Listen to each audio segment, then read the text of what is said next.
हरि ओम। व्यसन मुक्ति video number 9। Mohammad Ghazni Jaipal पर किया चढ़ाई। दूसरी बार राजा जयपाल एक बार अपनी पूरी शक्ति होने पर, मोहम्मद गजनी से कई गुना शक्ति थी, अपने देश में अज्ञान और अंधश्रद्धा से हार गए। क्योंकि जब अमल कसुबा और बोतल होती है तो बुद्धि शक्ति बहुत क्षीण हो जाती है।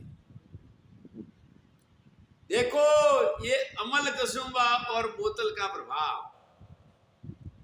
क्योंकि गिजनी के अंदर अमल कसुबा नहीं किया था इसने।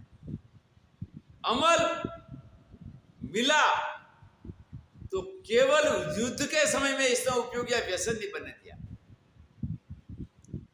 और शराब का प्रयोग भी जब कोई घायल सैनिक होता था,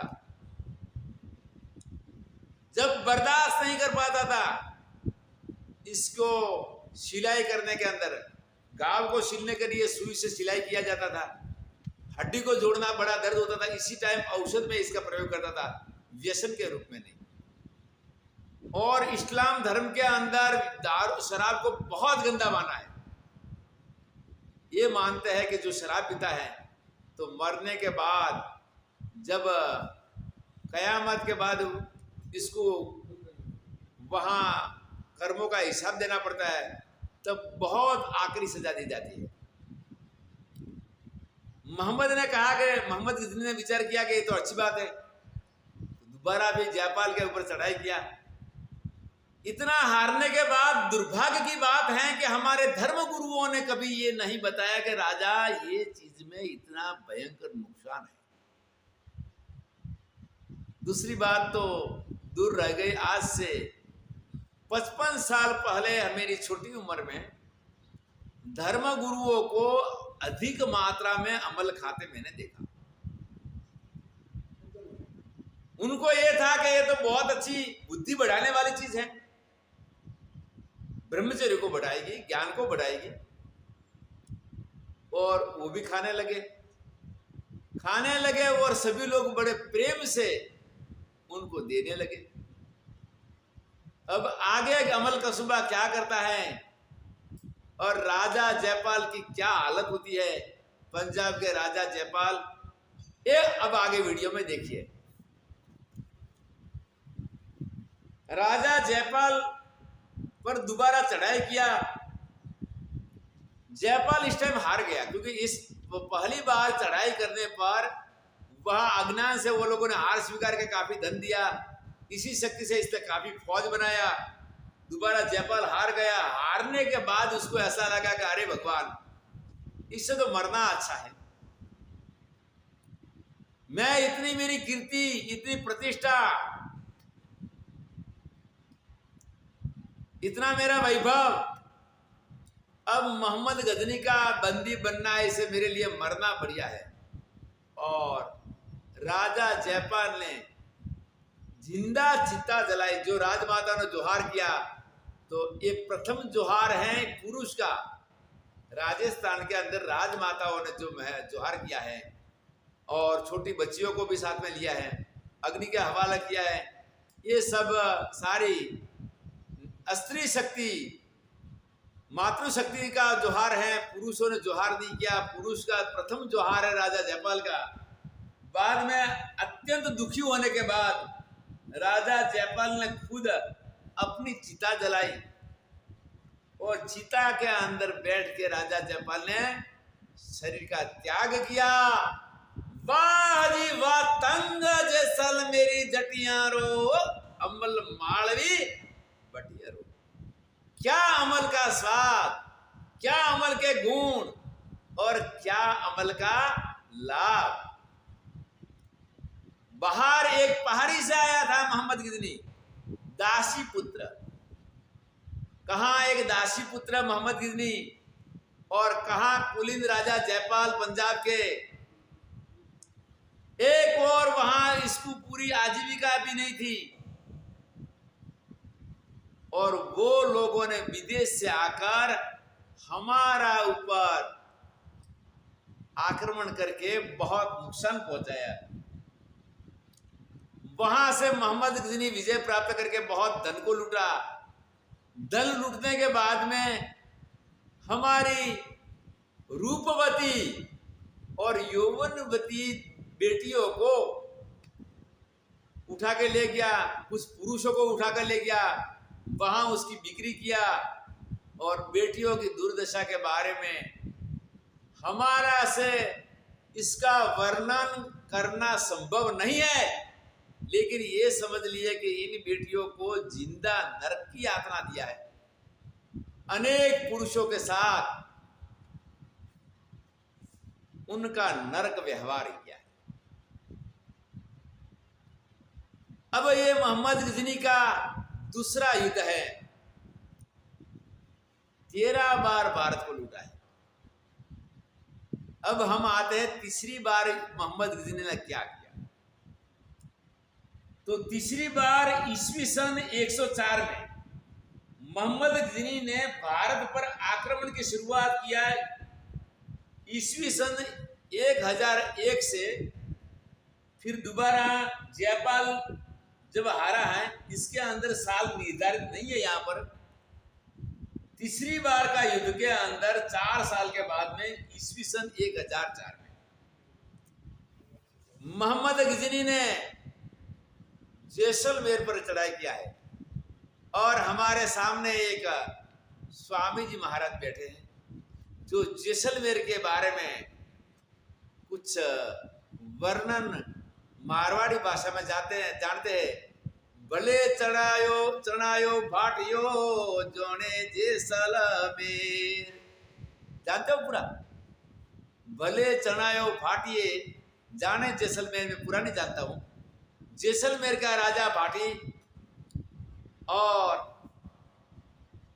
अभी जैसलमेर एक बहुत अच्छा पर्यटक स्थल भी बन गया, वहाँ विदेशी लोग बहुत जाते हैं। और भाटी राजपूतों की राजधानी जैसलमेर है। और मेरे ख्याल से भाटी राजपूतों का राज भी शायद राजस्थान तक ही है। हमें दूसरे राज्य के अंदर भाटी राजपूतों को सुना नहीं है। हाँ, अभी धंधे के लिए, नौकरी के लिए तो शायद विदेश में चले जाएंगे, पर पूर्व काल के अंदर राजाशाही में केवल जैसलमेर में था, जैसलमेर जिले में था। तो दोबारा क्या किया कि मोहम्मद गजनी ने शायद जैसलमेर इस टाइम बसा था कि नहीं बसा था, लेकिन यहाँ इतिहास के अंदर कहा कि महमूद भाटिया ऊपर चढ़ाई किया। तो भाटिया नगर कहाँ था ये इतिहास में निर्देश नहीं किया है, लेकिन जैसलमेर जिला निश्चित है। जैसलमेर जिला में 1004 के अंदर इसने चढ़ाई किया। और कुलीन शूरवीर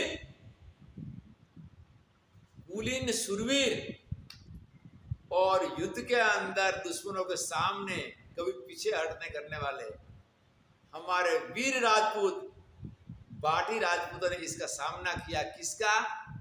दासी पुत्र का, मोहम्मद गजनी का। तो वहां पर भाटी राजपूत उसका मुकाबला नहीं कर पाए और बहुत संख्या के अंदर वो वीर गति को प्राप्त हुए। वीर गति किसको कहना, ये बात पहला समझना जरूरी है। वीर गति इसको कहता है कि नीति पूर्वक धर्म युद्ध,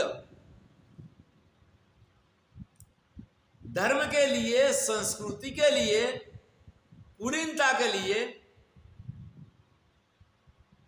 और हमारी बहन बेटी की रक्षा के लिए, गायों की रक्षा के लिए जो युद्ध किया जाता है और इस युद्ध के अंदर कोई शहीद हो जाता है, मतलब जिसकी मृत्यु होती है, इसको वीर गति कहते हैं। वीर गति, शहादत और कुर्बानी उर्दू शब्द है और अभी हमारे भारत में भी इसको कुर्बानी और शहादत भी कहते हैं और वीर गति कहते हैं। यहाँ प्रश्न ये होता है कि अगर युद्ध के अंदर मरने से वहां पर वीर गति प्राप्त होती है। अथवा प्राप्यति सर्ग जितेवा मोक्ष से मई, इसकी दो गति होती है। अगर आत्मबोध से रहित और इसको अगर कोई सूक्ष्म भोगी वास्तव तो स्वर्ग में जाता है मरने के बाद, और आत्मज्ञान आत्मबोध होता है और भौतिक सुख की इच्छा नहीं होती तो फिर ब्रह्मलोक के अंदर जाता है, वहां से दोबारा इसका मुड़ के आना नहीं होता है। द्वाइमो पुरुषो लोके सूर्य मंडल भेदिनो परिवार योग युक्त रणे चाभिमुख, इसको वीर गति कहते हैं। तो यहाँ ऐसा लगता है कि अगर ऐसी वीर गति मिलती है तो हमारी किसी से साथ दुश्मनी हो गई, विरोध हो गया, अब हम युद्ध करके वहां अगर मर जाए तो दो बात होगा कि एक तो हमारा व्यर्थ की समाप्ति हो जाएगी, मारेंगे और मरेंगे,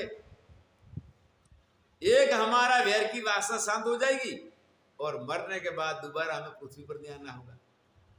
ये भी इसको भी वीर गति माना जाए तो ये वीर गति नहीं है, ये वीर गति नहीं है, क्योंकि ये युद्ध है, धर्म विरुद्ध है, धर्म युक्त नहीं है। दूसरी बात है कि अगर किसी ने डाका डाला, वहां पुलिस और मिलिट्री के साथ डकैत का डाकू का युद्ध हो गया, डाकू और मिलिट्री के बीच में युद्ध हो गया, तो किसका धर्म युद्ध है और किसका धर्म युद्ध नहीं है?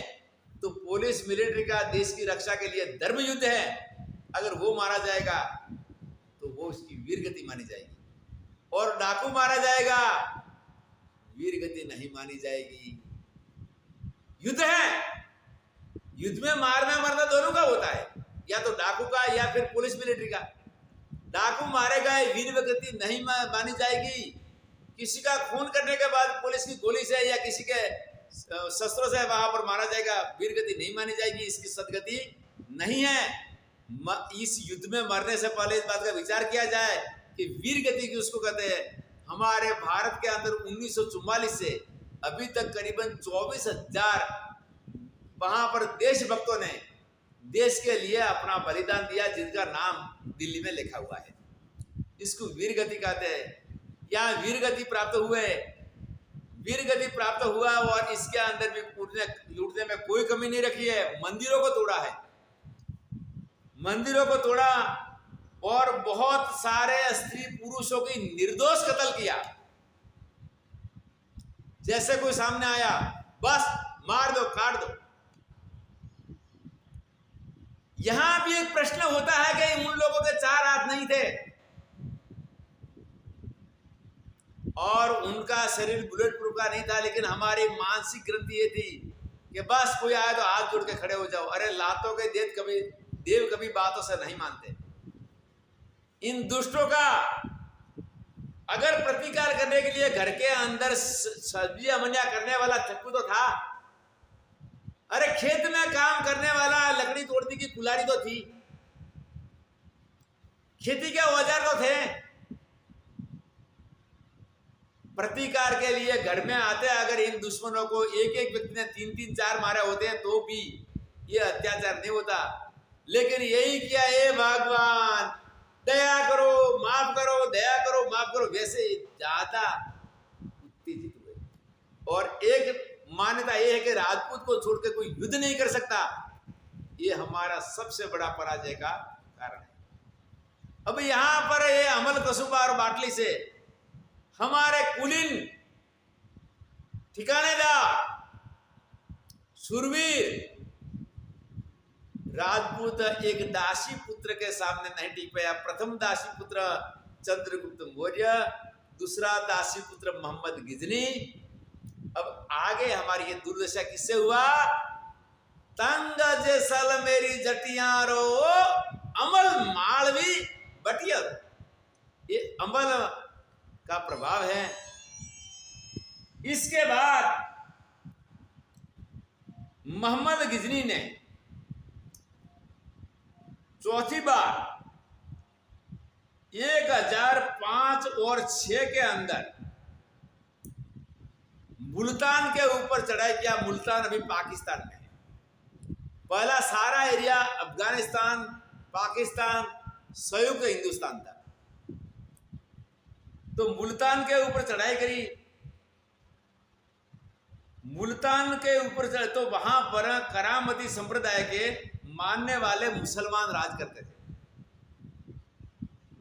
और अरब हकीम अबू अल फतह ने ईस्वी सन 5 और 6 में महमूद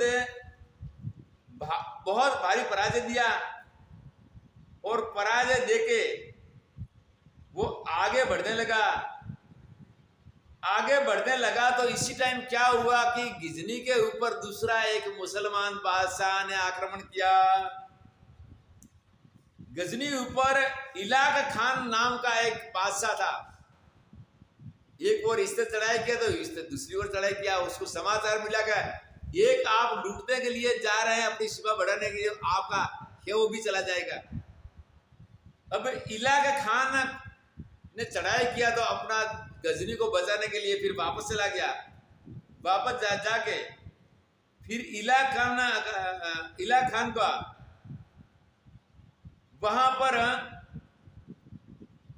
जाने के लिए जीता हुआ प्रदेश को, यहां पर जयपाल का दोहित्र, जयपाल की बेटी का बेटा जिसका नाम था सुखपाल। देखो कितना हिंदू भोला है, एक दुष्ट बेईमान बेरहम, जिसका विश्व में आया, बाद में इसको मुसलमान भी बनाया है। इसको वहां पर जीता हुआ प्रदेश का सूबा बना दिया। ऐसा करो, हमारा हाथ से जा रहा है और ये भी जा रहा है, तो ऐसा करो आप इसके सूबेदार बन जाओ, राज हमारा रहेगा, आप संभालते रहो। खुश हो गया कि ये तो अच्छी बात है। तो सुखपाल वहां पर राज्यपाल बना, गवर्नर बना, और वहां से वो गिजनी चला गया। गिजनी जाके अपना जो दुश्मन इलाक खान था, इलाक खान से अपना गजनी को बचा दिया और वो वापस चला गया। ऐसे करके मोहम्मद गिजनी की ये चौथी बार की जीत, चौथी बार भी हारा नहीं है। दासी पुत्र था लेकिन दिमाग बड़ा तेज चला। अरे मेरे भगवान, जात वगैरह बात पड़ी सके नहीं, हमारे गुजराती कहावत है। गुजरात में कहावत में कहेगा जात वगैरह बात पड़ी सके नहीं। अरे विचार करिए कि वो किस जाति का था। अंग्रेज कौन ठिकानेदार राजपूत थे जिन्होंने दुनिया के 90% देश विश्व पर राज किया है, और हम उनके आगे झुक गए। ऐसे झुके हैं कि एक बार प्लेग आया, अंग्रेज का राज था, और बहुत सारे परिवार के अंदर उनको अग्नि संस्कार करने के लिए लकड़ी नहीं मिली थी। और ज्यादा लोग जब मरने लगे, एक गांव में गया तो एक गांव के अंदर अभी एक परिवार है। प्लेग के समय में उनके 7 परिवार थे। 7 परिवार थे। अंग्रेज के सरकार ने कोई भी प्रकार की दवाई दिया नहीं। हमारे जितने राजा थे, जागीरदार थे, वो उनके चौकीदार बन गए।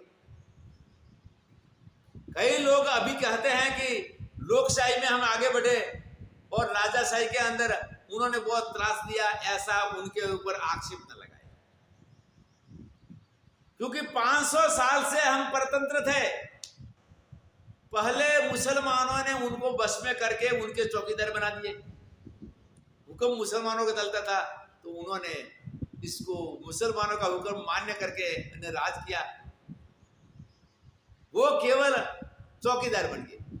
बाद में मुसलमानों को अंग्रेज ने वहां पर ताबे में कर लिए, तो अंग्रेज का हुक्म मानना पड़ा। लोकशाही के बाद में लोगों के अंदर कुछ जान आई, तो वहां पर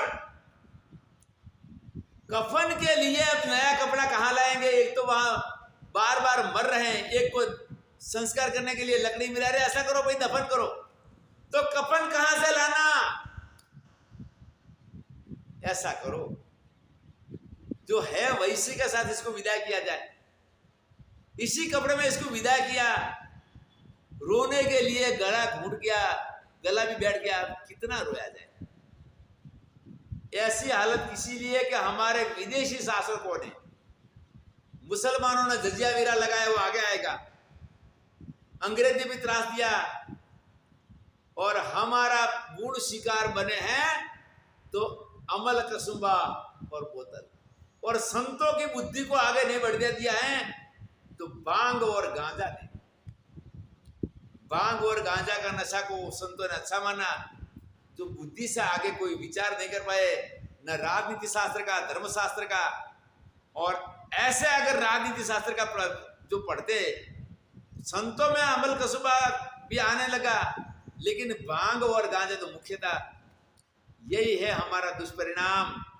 और दुष्परिणाम के अंदर देखो, ये जो दासी पुत्र यहां तक आ गया, आगे अंग्रेज की कथा आगे आएगी, क्योंकि अंग्रेज के देश में अमल की पैदावारी बिल्कुल नहीं थी।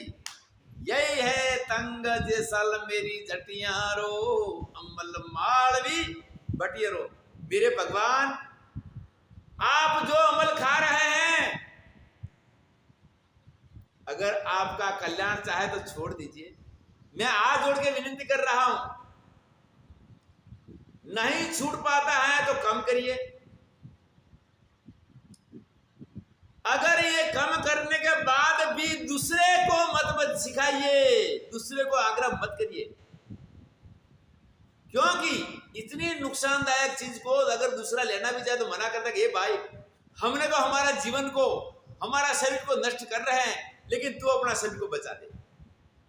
जहां भी हमारे लोग इकट्ठे होते हैं, कोई प्रसंग के अंदर, जैसे कोई लग्न प्रसंग हो, जैसे कोई मृत्यु प्रसंग हो, जैसे कोई कथा प्रवचन हो, और इकट्ठे होने पर सभी अमल का कसूबा बनाते हैं। कसूबा बनाकर एक दूसरे को प्रेम से देते हैं, अरे भाई ये लीजिए लीजिए लीजिए लीजिए लीजिए। ये बहुत बड़ा जहर है, बहुत बड़ा नुकसानदायक है। मैं एक एक तारीख मार के साथ इसको बता रहा हूं,